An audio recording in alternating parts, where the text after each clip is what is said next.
let's start another topic which says the effect of dielectric.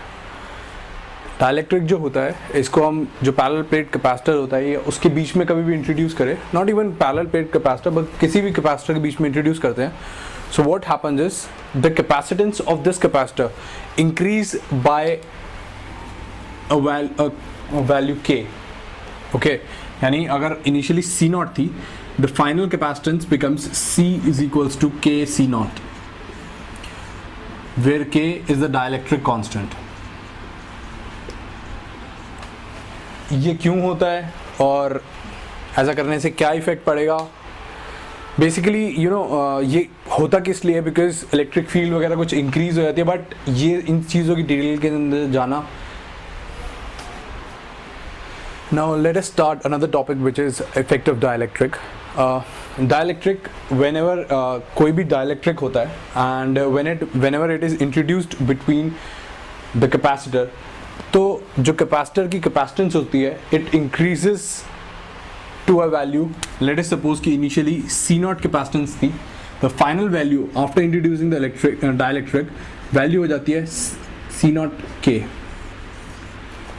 ये final capacitance हो जाती है and this K is the dielectric constant. Right, अब ये जो डाइलेक्ट्रिक्स होते हैं these are actually non conductors and ये जो नॉन कंडक्टर्स होते हैं ये भी up to a certain value of electric field होते हैं. और अगर लेट अस सपोज कि कुछ एक इनकी लिमिटिंग फील्ड की वैल्यू होती है, इलेक्ट्रिक फील्ड की वैल्यू होती है, अगर वो उससे क्रॉस हो जाए तो the dielectric loses its insulating property and begins to conduct, यानी वो भी एक कंडक्टर बन जाता है. ठीक है, सिर्फ इस चीज़ का ध्यान में रखना. बाकी डायलैक्ट्रिक की वजह से क्यों ऐसा होता है, क्यों कैपेसिटेंस बढ़ जाती है, ये सब आपके कोर्स में भी ज़्यादा डिटेल में जाने की ज़रूरत नहीं है. The only thing you have to remember is कि जो कैपेसिटेंस होती है it increases by a value K. ठीक है, now what are the cases? Let us suppose कि इनिशियली ये कैपेसिटर है, ठीक है, it was charged with a potential E. ठीक है, एंड व्हाट इफ डाइलेक्ट्रिक जब इंट्रोड्यूस करते हैं when the charge is held constant. ठीक है, जब डाइलेक्ट्रिक इंट्रोड्यूस करते हैं उस टाइम पे क्या करते हैं, हम बैटरी को डिस्कनेक्ट कर देते हैं. तो इनिशियली जितना कैपेसिटर के ऊपर चार्ज था तो बाद में भी उतना चार्ज रहेगा. ठीक है, उसकी वजह से क्या क्या चेंजेस आते हैं लेट अस सी. पहली बात तो C is equals to C naught into K हो जाएगा. ठीक है, लेट अस सपोज कि C नॉट इनिशियल था, Q नॉट इनिशियल चार्ज था, V नॉट इसकी इनिशियल पोटेंशियल थी. ठीक है, so and U naught initial energy थी. ठीक है, नाउ व्हाट हैपेंस इज कि Q is equals to Q naught, because हमने यहाँ पे क्या करा, charge is held constant. Now C is equals to Q upon V. Alright, now V is, और we can say that V is equals to Q upon C. तो अगर Q constant है and C is increasing by a value of K, so V becomes V naught by K. ठीक है ना? तो when the charge is held constant, तो जो आपकी potential होती है across the capacitor, it decreases by a value of K. ठीक है? And what about the energy? Energy is half Q square by C. ठीक है? Now Q is constant, C is increasing. That means कि U energy it also decreases by a value of K. Also अगर हम इसी case के अंदर इस capacitor के बीच में इलेक्ट्रिक फील्ड की वैल्यू देखें, E की value, so that will also decrease by a value of E by K. It will become E naught by K. ठीक है, ये क्यों होता है? Because इलेक्ट्रिक फील्ड इसके बीच में क्या होती है, V by D. And D is constant, V is decreasing, तो इसका मतलब इलेक्ट्रिक फील्ड जो है that will also decrease by a value of K. ठीक है, now this is all about when charge is held constant. Now we come to the second part which says if the potential is held constant, यानी battery remains attached. तो उस case के अंदर क्या होगा? Now let us see. उस case के अंदर क्या है कि V will be equals to V naught and C तो आपको पता ही है, it increases by a value of K. ठीक है, now Q is equals to CV. This will become Q naught into K because C increase कर दिया, V constant है, that means कि चार्ज जो है इस प्लेट के ऊपर वो इंक्रीज कर जाएगा. Now word about electric field. Electric field will remain also constant because मैंने आपको बताया था E is equal to V naught by D होगा. D will be D same, V naught is also same, so इसका मतलब E naught ही रहेगा. And word about the potential energy U is equals to half C V square. ठीक है, V is constant, C is increasing, therefore the potential energy increases by a value of K. तो बस ये चीज़ें ध्यान में रखने की, इसके अंदर कुछ ज़्यादा रटिफिकेशन भी नहीं है. It's very simple. सिर्फ ये चीज़ें ध्यान में रखें, या फिर ध्यान में भी क्या रखना है, बस you just see at that moment only कि अगर पोटेंशियल कांस्टेंट रख रहे हैं तो उस टाइम पे क्या होगा.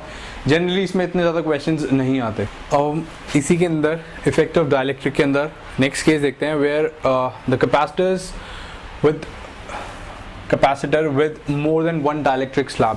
यानी एक ही कैपेसिटर है, लेट अस सपोज कि A और B प्लेट्स हैं, ठीक है, और इसके बीच में दो स्लैब्स हमने इंट्रोड्यूस कर दी. लेट अस सपोज कि एक की थिकनेस D1 है and the dielectric constant is K1, और दूसरे वाले की थिकनेस है D2 and the dielectric constant is K2. अब अगर सर्किट हमारा कुछ ऐसा है और प्लेट्स ऐसी हैं, so what we can do is कि एक तरह से इसको दो पार्ट में ब्रेक कर लेते हैं. लेट अस सपोज कि यहाँ पे एक और प्लेट है, ठीक है.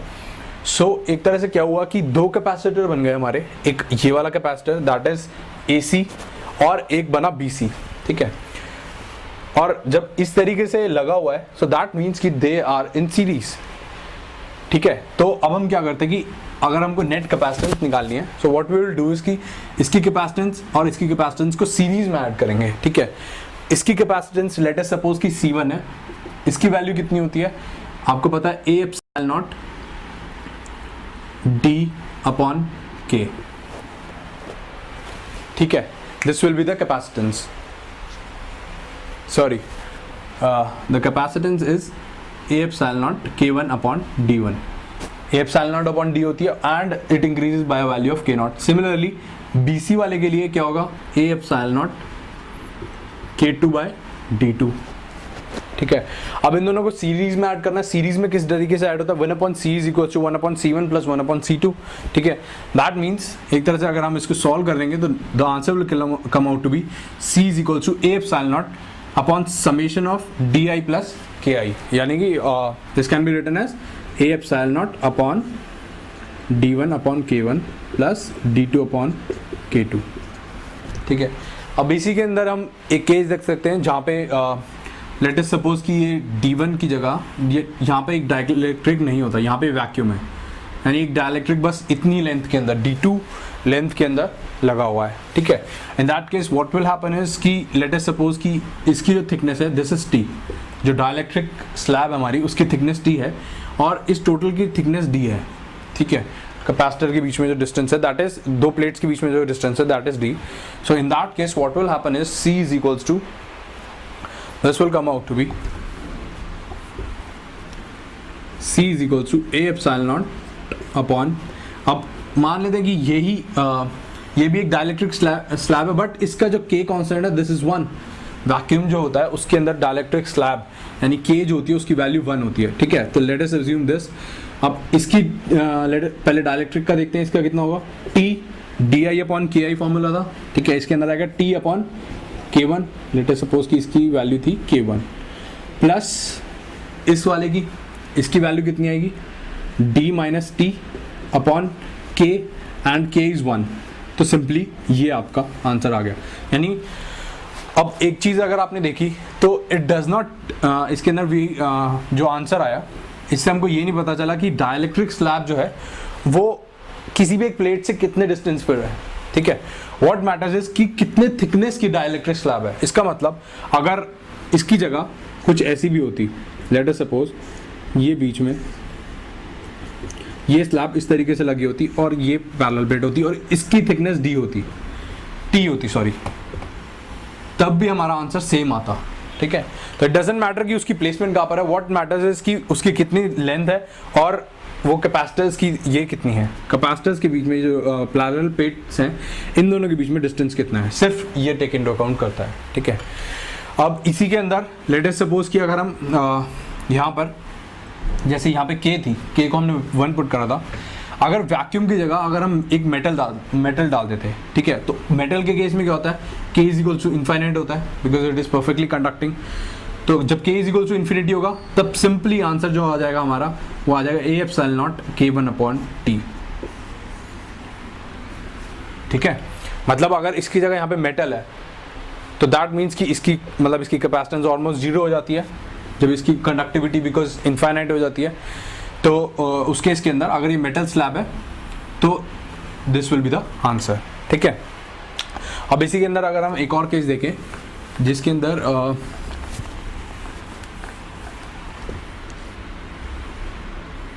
सीरीज की जगह अगर कुछ प्लेट जो है इस तरीके से भी लग सकती हैं,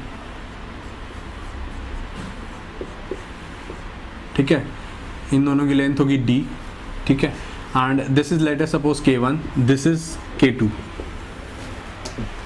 ऑलराइट, अब अगर आप देखें तो ये एक तरह से पैरेलल के अंदर है, ठीक है, you will consider them in parallel. तो इस वाले की कैपेसिटेंस कितनी होगी C2, this will be is equal to A epsilon naught D/K2, and इस वाले की कैपेसिटेंस कितनी होगी C1 is equal to A epsilon naught D/K1। अब पैरेलल के अंदर नेट कैपेसिटेंस कैसे निकाली जाती है, C1 प्लस C2 करा जाता है, ठीक है, तो this is the net capacitance. तो इससे आएगी A epsilon naught D 1/K1 plus 1/K2। This will be the answer. So जब भी क्वेश्चन आता है you just have to look कि वो किस तरीके से प्लेस्ड है, ठीक है, और उसके बाद आराम से आप आंसर कैलकुलेट कर सकते हैं।